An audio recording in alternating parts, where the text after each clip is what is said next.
Oh no. You're so gonna edit this out of the episode. 100,000%. You about to say some weird shit. Do you remember when we shared a bathroom over here? Yeah. And one time, I just registered in your face. Oh, One no. time you were on the toilet for like 45 minutes, which is so normal for you because you're on your phone. And I needed to poop. So finally, when you wrapped up, you were like, Berg, bathroom's all yours. And I went in and I looked at the toilet. And on the seat in the back, there's a little... there's a little like tiny poop emoji just sitting on top of the back of the rim. Oh my gosh. I was just like, how did this happen? Why would you start the episode out like that? How did it get from your butthole to just like that place on the toilet? It just makes no sense. It had to like ricochet off the water. The thing I need people to understand is I'm a very clean person. I own a bidet. I use wipes. Yeah. I'm almost like a little anal about it. Yeah, like right. that is my worst nightmare. Yeah. And so I was at first shocked, then disgusted, and then I found it so funny. And I came and got Stacey and was like, hey, come look at this. You left this here. Was I like mortified? Yeah. I think I was like, I blocked that out of my head. That has been covered up like my childhood trauma. I cannot. Yeah. Why did you start the episode like that? I just thought of it.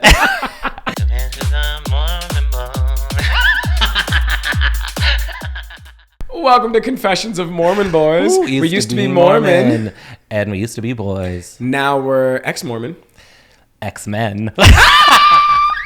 If you're an X-Men, what's your superpower? Mine, I decided I'd want to be healing, like Wolverine. Oh. Because I just have too many issues. Oh. I just want them taken care of. That's really sad. But also good answer. Good answer. Yours was really meaningful. I just think being able to like turn into an animal would be cool. Ooh. I think what Mystique, animal? like being able to turn into animal animals or like other people. Shape-shifting. Yeah. Any animal. I think it would be fun to be able to like... I feel like I'd be less afraid in the ocean if I could turn into like an orca. Yeah, that would make sense. Because I was like, I would turn into a dolphin, and I'm like, things eat them. I don't want to be a shark. They look stupid. Yeah, but if something came for you, you could just change into something else. Yeah, but sometimes you don't have time to just like, you know what I'm saying? Well, are you a slow shapeshifter? Maybe it takes 3 to 5 business days. For like 2 days, I'm just a blob with like no arms and like one eye. Ew. It's like, this will be so worth it. I'll be like, oh, I'm going to be an orca in 24 hours. Like nature has always been a thing for me. Yeah. Yeah. So you'd love your like nature documentaries. Mm-hmm. Yeah. Me and you, we dominate in like animal trivia. Someone test us. Adam, what animal lives the longest? Well, there's like the immortal jellyfish. I forgot about that. Yeah. Were you thinking tortoise? Yeah. Maybe I'm not as good at animal trivia as I thought. Damn. Ooh. Interesting. Right. Anyways, let's get to the real topic. Oh, gosh. Sex. Okay, Mom, stop watching now. That's for Adam's mom. My mom, turn it up. You need an education. Sex is so... It's such an interesting topic worldwide, right? Like not just in the Mormon faith.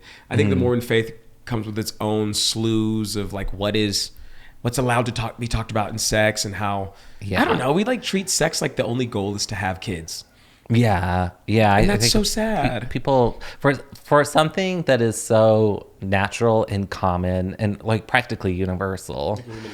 But we just think about it so differently, like wildly different between cultures and places and whatever. Now I think about sex like food. I know some people think about food to live, but I think about food as like a journey for your taste buds. It tastes good. It's really fun. It can fuel you in different ways. Also, it's a great way to like connect and like bring people together. Like there's so many functions for food. Yeah. And I feel like sex is similar where if you're just like, sex is for procreation, it's like, ew. First off, sorry to your partner. And second, how boring.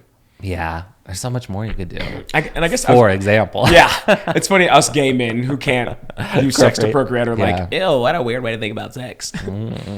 So, this story comes from my hoe phase. I had one hoe phase. Only one? Only one, and it wasn't the longest because I quickly learned that I'm very demisexual. Yeah, you're not a hoe phase kind of guy. No, it just like didn't work for me. It's just like, and it was so helpful to know that. Like I would have never known like the extent of that without pushing my boundaries and figuring that out. So while I was in the midst of figuring this out, I was on Grindr. I was on the apps. I was willing to hook up. Grindr is like kind of a beautiful phenomenon. Like there's a place if you just want to have sex that you can go.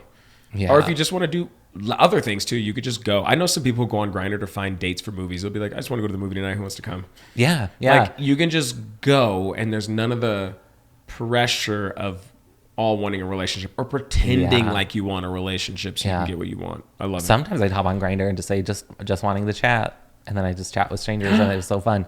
When I got into my relationship, now my marriage, and got off the apps, there was a little bit of part of me that was like, you know, it's kind of fun just randomly pulling up an app and talking to a stranger. It's like having to delete Facebook because you got in a relationship. Yeah, kind of. You're like, oh, my friends, I'm going to misface this profile 499. Oh, he had such a good midsection. Yeah, I'm going to mask dad 69. Yeah, discreet twink. They all ended 69. Oh, yeah.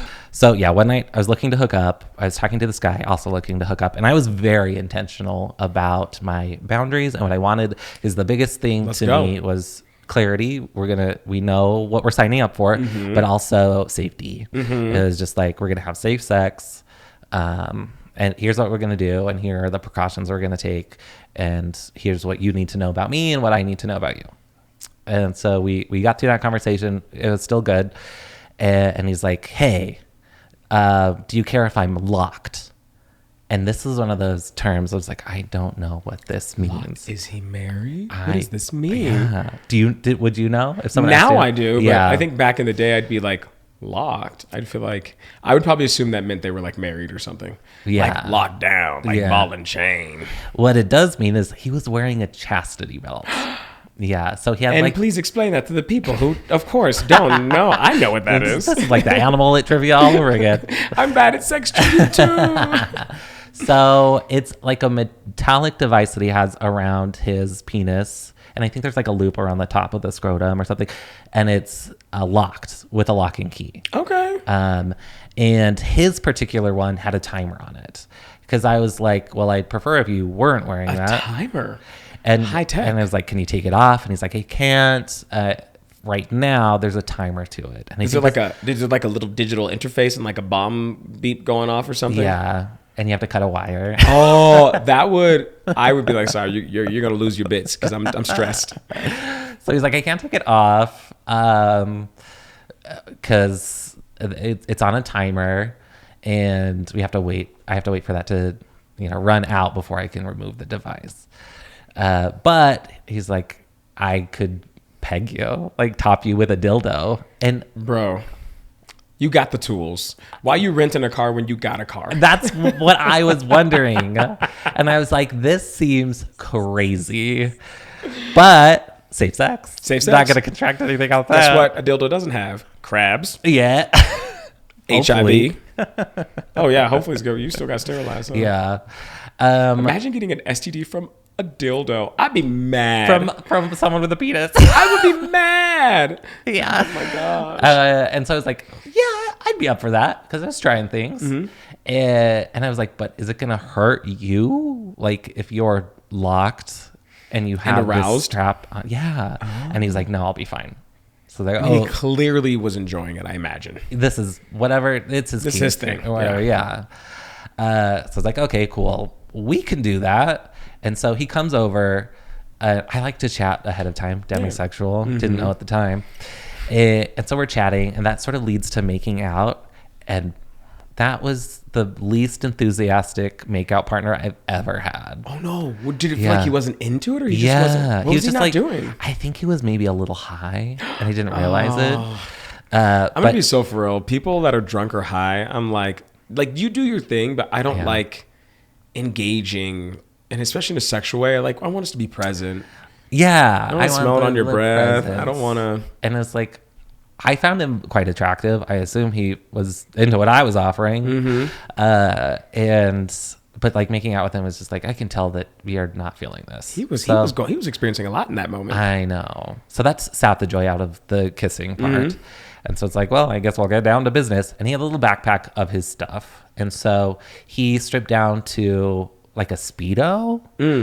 He did show me the lock, like the chastity belt. And I was like, okay, that's a thing. I would be so intrigued. Yeah, it just looks like a cage. Just like different, like, there's got to be like a safety button to unlock it. I don't know. You just think safety. You need the jaws of life. Like every building has like a emergency exit. Like you need to have. There's got to be a little button in the gooch that you press and then everything falls apart. I would hope, but according to him, no. The jaws of life. Yeah. Call the fire department because I gotta pee. Yeah, he strips down. He gets the strap on, and he inserts the dildo into it. I'm all ready to go. And so he inserts the dildo, start bottoming. But dildos are never just like normal penis size. They're always at least a little bigger. Yeah, because what's the point? I'm not someone who's like wants... You're not a size redwood tree. Like a redwood tree. Oh my Lord. It's just like, see, the fact that you said that makes me think you do want above average. Average. Average is perfect. I'm telling you. That's why they call it boyfriend dick and husband dick. That's right. Boyfriend dick, once in a lifetime, tell your friends a story, can't walk afterwards. Husband dick, I love you. Yeah. Like this, for the rest of my life. Yeah. I've got some stamina for this. Yeah. So it was, and it wasn't crazy. He brought different sizes and I got to pick, and I picked like the smallest one. It's like imagine like someone selling you like jewelry. It's like, do you like this one? Would you like to try this one on? Which one would you like to touch your stomach? So I start bottoming. Okay. 3 seconds in, he's fully inserted, and the dildo is just long enough where it like pokes up against a nerve where I had a hernia repaired a few years earlier, and it felt like I was being stabbed. I mean, it kind of was, but like by a knife. It just hurt so bad. So I was like, whoa, we have to stop. This is like hitting a nerve and it's painful. And he was really cool. He's like, oh, okay, I'm sorry, we could do something else. So why didn't you pick the smallest one? I did. Oh my goodness. Adam Luann. Far enough to hit into your belly. Well, it wasn't like crazy, but like there was just a nerve there that was like, why are you pointing at your hip? How does it get in there? It hurt up here. You're like, my throat, that's where it hurt. See, the Lord's telling us something. He's like, take your asses back to church. Yeah. And keep it out of your asses. Yeah. That is for priests only.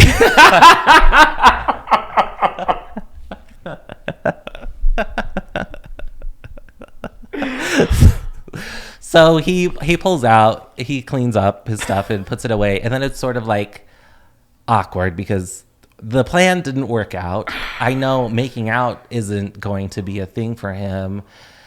I don't know what to do with him or what he wants to do from here. So we sort of sit in this awkward silence for a moment, and then he turns to me and goes, do you like Spider-Man? You're like, now we're getting somewhere. Okay. This is what I've been waiting for. When one door closes. What's the point of dating dudes if you can't like nerd out together? Yeah. And I was confused by the question, but I was like, yeah, I like Spider-Man. Naturally. And like one of the Spider-Man movies had just come out, and I was like, yeah, I just watched it. It was fun. And he was like, yeah. So I have a Spider-Man outfit. Do you want to top me in it? Wait, were you at his house? No, we were at my place. Did he bring the outfit? Yeah. Oh my gosh. This man was ready for like a circus night. He wanted to be sensing things differently in a chain, hanging from what he was looking for, a carnival. Mm-hmm. This story has got more twists and turns than a game of shoots and ladders, baby. Oh, shoots and ladders. Yeah, and you're not a carnival type. No, I'm actually quite vanilla. Mm-hmm. Oh, really? Yeah. In food and sex, and just everything. Clothes. Look at my plain white T-shirt. Oh my gosh, that's really funny. So I was just like, sure, if you're good to go, like I can top you in the Spider-Man outfit. So were you kind of into it? Kind of. Okay. I was a little surprised that See, I was turned on by this idea. That's the benefit of the hookup Yeah. phase is that you're like learning things about yourself. You're like, Yeah. I didn't know. Yeah. That was hot. So he puts it on, and it's like like a spandex suit. Okay. Yeah. But it had like a butt flap that you could open. Okay, fun. Yeah. And then he held up the head mask and goes, do you want the mask off or on? In my head, I was just like, but sex is better when you're kissing. Yeah. Even though he didn't really want to like make out. But I was just like, I don't want to just like have sex with this thing dressed as Spider-Man. I just like, I want a connection, a person. And so I said off. Was he sad? Was he like, oh? He was just like, Oh. this feels like Uncle Ben died.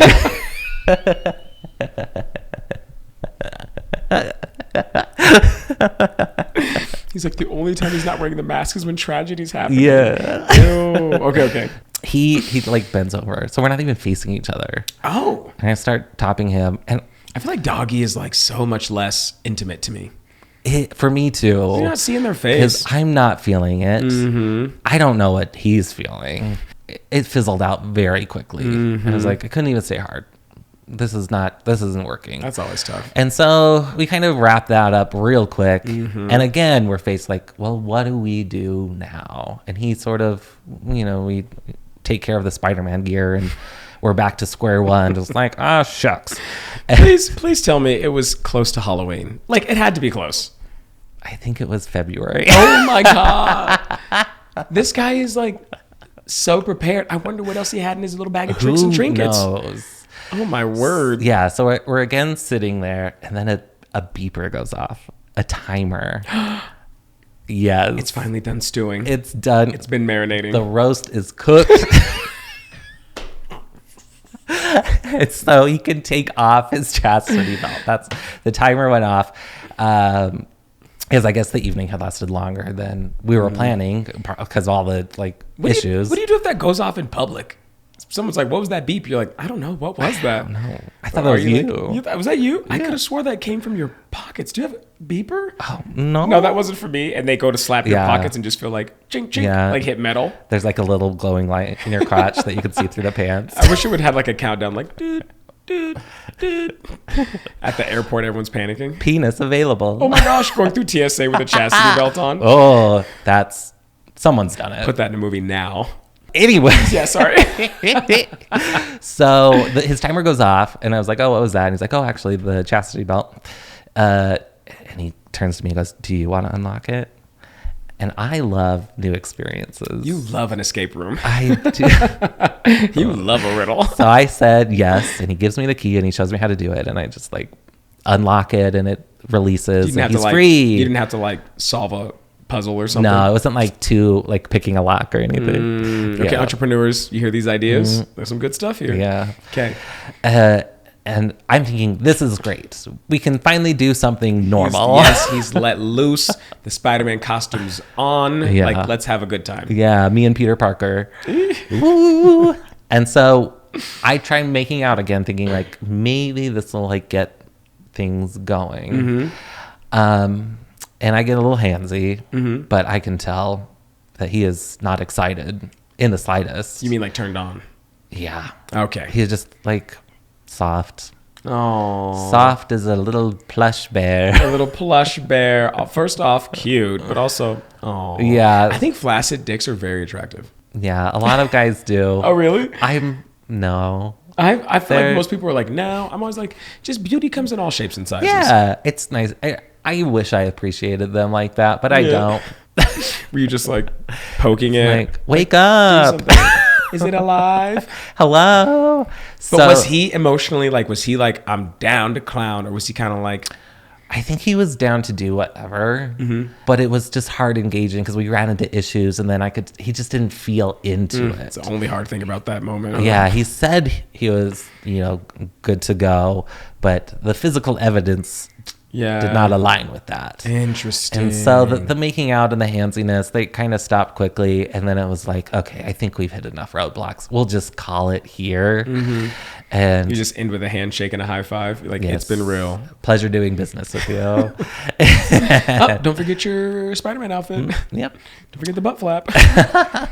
Take that with you. And yeah, so he left and that was it. That's it? That was it. That was the whole experience. And I was like, that was so weird. I got no joy out of it. I feel weird because, there's this hope that when you connect with someone that they'll be into you. Yeah. But I just wasn't feel like he was into me. Oh. And that was like a big That's tough. turn off. And I also think at the time with like hooking up, I was looking for some validation. That's often what it is, right? Yeah. It's just like I want other guys, particularly guys that I find attractive, to find me attractive. Yeah. And that is just not often the case in my experience. That those stars align, and it just like he left, and it was like I feel weird and gross. The feeling when you feel gross after a hookup is so important, I think, to like sit with and think about like, why did that not feel good? Like, what did I learn about myself? Yeah. Though 2 weeks later, he messaged me on Grindr again and wanted to get back together. You're like, no. I said no. You're I was like, I don't think this is going to be any better. No. That's interesting. Nothing against like kinks and preferences, but he just had so much going on that it's almost like, what was sex for him? That he needed a Spider-Man costume, a chastity belt, drugs, or substances, or whatever he was. I think it was weed. Weed. So it wasn't like anything too like, intense. You know what I mean? Like, are you in like a good state? I mean, like, I don't know. Like, no tea against if that's your thing and but it's also like, maybe we should sit with that. Yeah. It's just like, there's a lot going on. And I think there's something to be said about making sex what you want it to be and exploring that in lots of different ways can be cool. And I've done a lot of that exploring, and I always just like circle back to home base, and it's like, actually just the basics. Yeah, actually we just right here. That's what I like. I learned your most toxic ex said something to me that to this day I remember. Ooh. It was so wise. I was just starting to get onto the dating apps because I just come out. You're like already dating someone. I was like, okay, Adam, ahead of the game. And he said, just be careful with how you feel. And this was like, he was talking about like Tinder. Yeah. And he was like, you're going to find that when you match with someone, you get like a little dopamine hit. And then when you don't match with someone, you're going to feel a crash, or it's like, you're going to feel like a depression. And he's like, what's happening is you're like, your sense of self-worth is being like outsourced to this app. Yeah. You're letting the app tell you if you're worth something. And every time you match with someone, it's like, yes. And every time you don't, it's like, no. And I remember being like, that's some phenomenal insight. And I've taken that with me everywhere. Yeah, it's so true. Yeah. Too, and here's my kind of take on modern dating with the apps and everything is before the apps and online dating, it was harder. You'd have to go places and meet people, but because you'd go to the same place, you already had like a touch point of connection, like a common interest a common geographical location or just something to connect you right away. But with the apps, you're casting such a wide net that you're going to catch a lot of people who otherwise would have been filtered out. And so you have to do a lot more work filtering out people who are not compatible. Interesting. Because your exposure to candidates like is already a lot removing higher. a filter or something. Yeah. Ugh. Listen, I know that we're not the only ones with some of these stories. So Adam and I are so excited to start getting stories from our listeners to share on this podcast. If you have a story about sex, relationships, religion, family, anything that you're willing to share, please DM us at Confessions of Mormon Boys on Instagram. Yes, we definitely want to like hear your stories, but we want to share them. We already get comments of people saying like, "Oh my gosh, I had an experience just like this," and we love them. And we want to make sure, like, first and foremost, the stories will be shared anonymously unless you want them not to. Yeah. It's like if you're like, no, like if it's like you want us to let it know it's Becca from Alaska who shared this thing or whatever, we'll totally dive into it. Yeah. That's kind of a wild story. Yeah. And I think those like our losses can teach us so much. So having an experience that you leave and you're like, ugh, is important. I have had many of those where I leave a hookup and I'm like, ew. Yeah. Like it just felt gross. And I've had some where I leave hookups, a lot where I leave hookups and I feel like that was life affirming. I still can't believe you started with that story. I know. Starting off strong. Starting off strong. Do you like Spider-Man? Ew, no, I like wiping my butt and pooping in toilets. That's what I like. I don't care what the listeners are. And sometimes the poop just bounces off. And yeah, how did that happen? I don't know. I don't know if that's ever happened to me again. Probably not. I don't know if it's happened to anyone again. Thank goodness. That's like everyone who uses the gas station bathroom. That's what they experience. Yeah. They're like, it just bounced. Yeah. A bouncy turd, huh? Oh, Yeah. so gross. Yeah, I forgot about that. Yeah. I'll never let you forget. Do you like see me and think about that every time? That's. I have a picture of it that pops up whenever I call you. Just kidding. I don't. That's really gross. It's funny that I'm like, I don't like talking about poop, but then we talk about it a lot. Yeah, like no one likes talking about poop, but everyone does it. So like, how do you not? Yeah, it's part Anyways, of life. My story is a very different direction. I was thinking of the intersection of just being black and growing up Mormon. I've always been like a really high achieving person. Like, right. You know what I mean? Yeah. Like, I got a full ride scholarship to BYU, which is not an easy thing to do. Yeah. When I came up to BYU from Texas, and like, I lived in a place in Texas where it was like pretty diverse, you know? Yeah. Like, I had one neighbor was white. On the other side, the dude was Vietnamese. In front of us was Mexican. Behind us was Creole. They were like Louisiana, like black family. And Cool. in Provo, it's the neighbor served his mission in Latin America, then Louisiana, and then in Thailand. But they're all white boys. People who serve in Africa love talking to me about it, and I'm like, sometimes I'm like, do you think we're gonna relate on this? Yeah. I mean, also good for you. I like that. Yeah. But anyways, I come to Utah, and immediately I'm like presented with a truly homogenous community in a way that I'd never experienced growing up. Like people in Utah like to be like, it was diverse. I had a couple Latinos, and it's like, girl, chill, take a breath. Yeah. I think there were did I tell you this? 3 black students at my high school. 2 were twins. Yeah. That's crazy. So it felt like 2. You were like, y'all just blend. They were like identical. Yeah. Oh my gosh. Yeah. So like, and I remember I came up and stayed with an old bishop who moved up here to Utah, and I'm like, he was so proud of me. He was like, oh my gosh, full ride. And we ran into someone from his ward, and he was like, oh yeah, Stacey's going to BYU, full ride scholarship. I'm 5'6". Yeah. The woman he tells me from his ward looks me up and down in a gentle way. She wasn't like judgy, but she goes, oh, for what sport? Y'all, at this point in my life, I'm built like Mike Wazowski. I'm like a Christmas ornament with twig arms and legs, and I'm 5'6". I could barely see over the counter when I go to order chicken nuggets at McDonald's. I'm like, girl, what sport? Like, maybe I'm a mathlete? I don't even know what to tell you. You play the ball in soccer. I was like, that's what I told her. I was like, I am the ball. People kick me. How rude of you to ask. Yeah. But that was kind of like the beginning of my experience. Yeah. And it just continued on in there. I remember at BYU, I would often take my lunch with me to school, like pack a banana or like an orange, some fruit that comes naturally pre-packed. And I stopped eating bananas because every time I was eating bananas, people would point it out. I had one guy be like, oh, you're eating a banana. And I was like, yeah. And he's like, that's funny. And I was like, why is that funny? He's like, oh, like black guy eating a banana, like monkeys. It was like the experiences were just like over and over again. I was being presented with like people who weren't trying to be harmful, but it was just like a stark reminder that I didn't belong here. Yeah. And I'm kind of aggressive about making a space I want to belong in. Yeah. So I didn't back down. I'm like living my best life, encountering all these experiences, but one kind of hit me in a way that like it just slapped me in the face a little differently.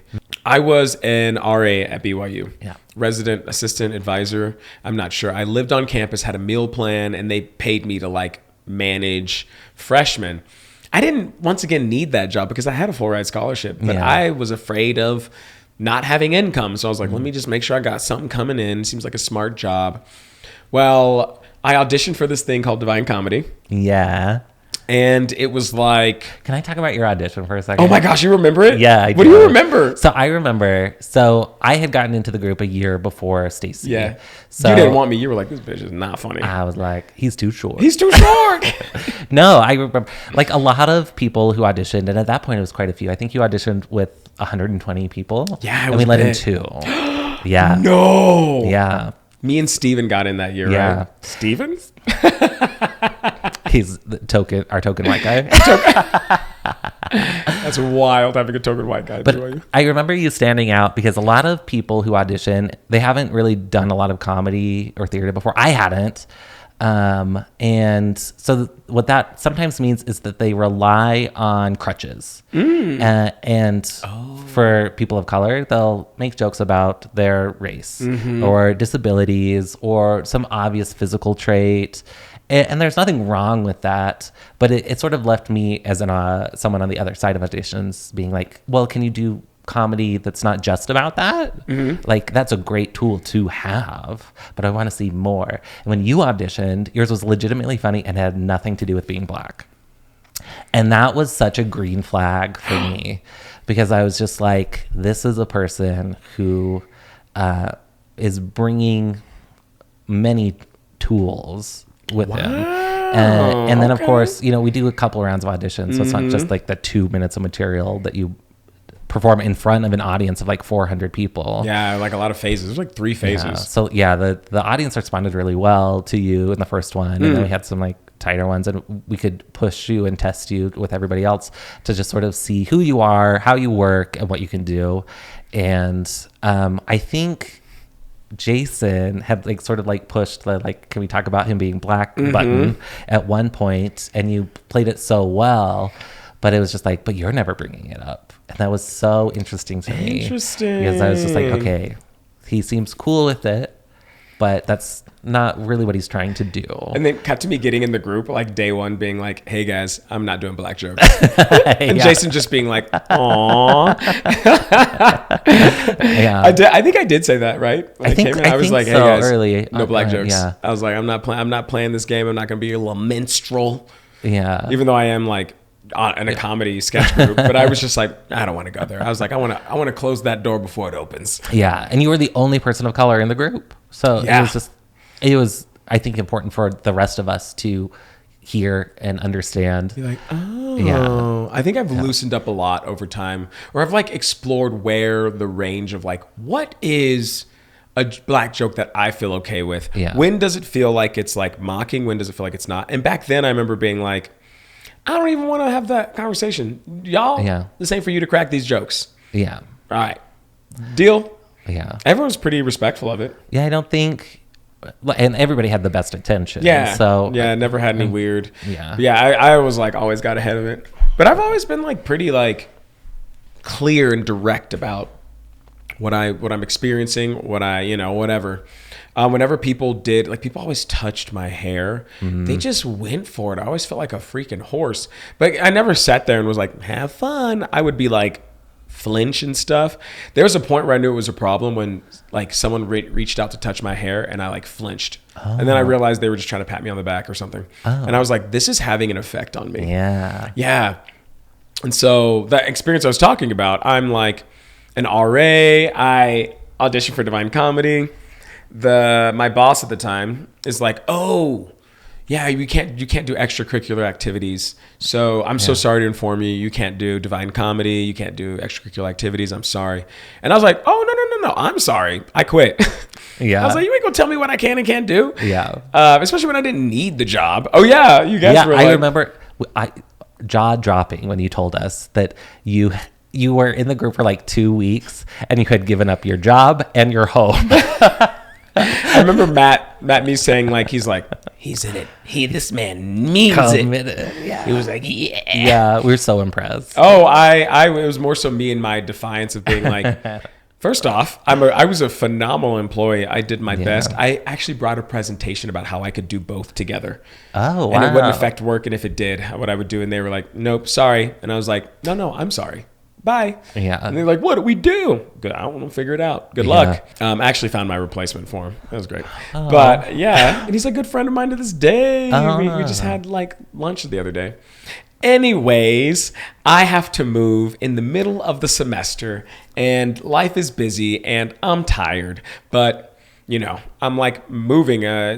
I'm doing my best, and the day I have to be out, it's getting a little late, and so I'm like finishing up packing, and I saved almost for the end my freaking, you know how it is in college, like you find a weird piece of furniture and you're like, hell yeah, brother, and everyone's all stoked about this crazy furniture, and it's just a broken bookcase, or like in my case, it was a 1920s Harriet Tubman ass motherfucker TV. That shit was old as, it was heavy, it was the screen was small, but the TV was big, and it was so heavy.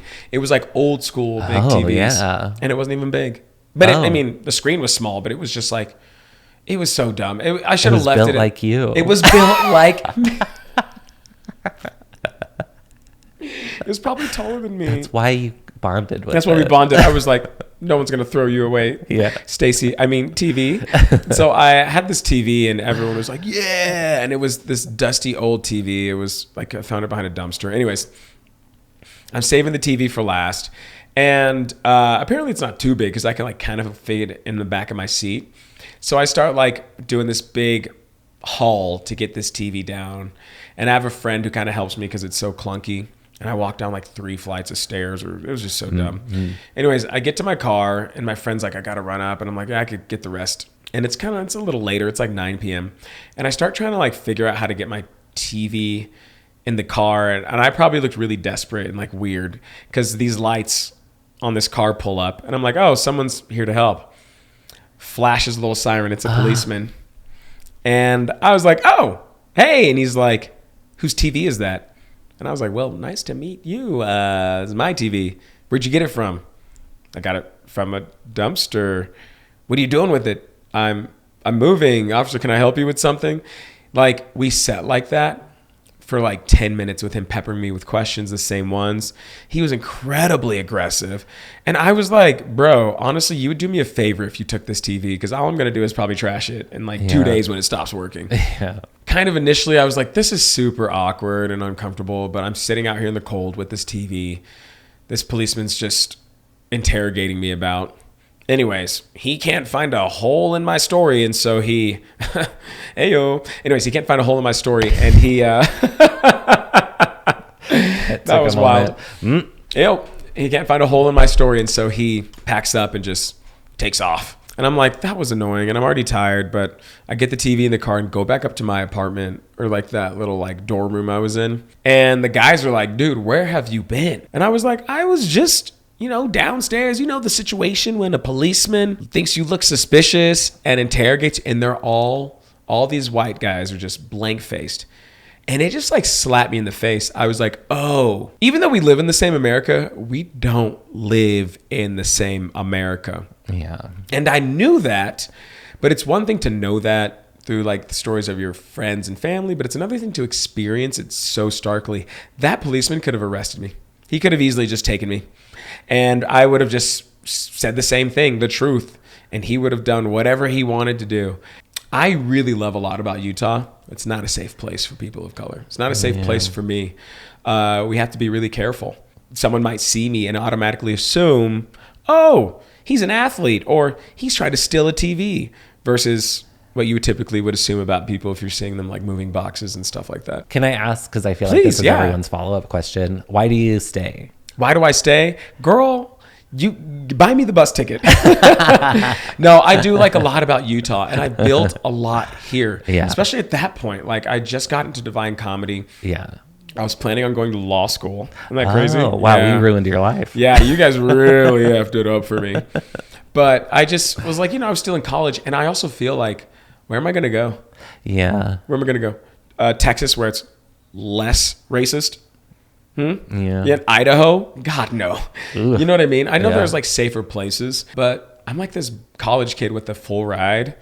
Yeah. And then by the time I graduated college, I had so much ahead of me here in Utah. Yeah. You know what I mean? Yeah. I think just barely I'm getting to the place where I'm like getting a lot of Utah pride. It's just a beautiful state. That's nice. But it took a lot of like, I don't know, like a lot of inner work to be like, my love for Utah is not because of its homogenous communities. Yeah. And people that follow me, and I think follow you, know that we are like, part of one of the things we do with our time is try to make our communities better.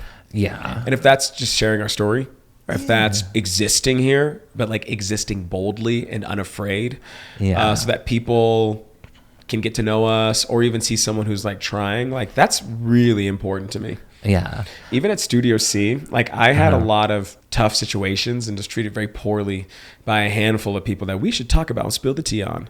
But I am happy to say that the black people that came after me got treated better and better. And I'm like, I really appreciate that my battles could at least make it better for them.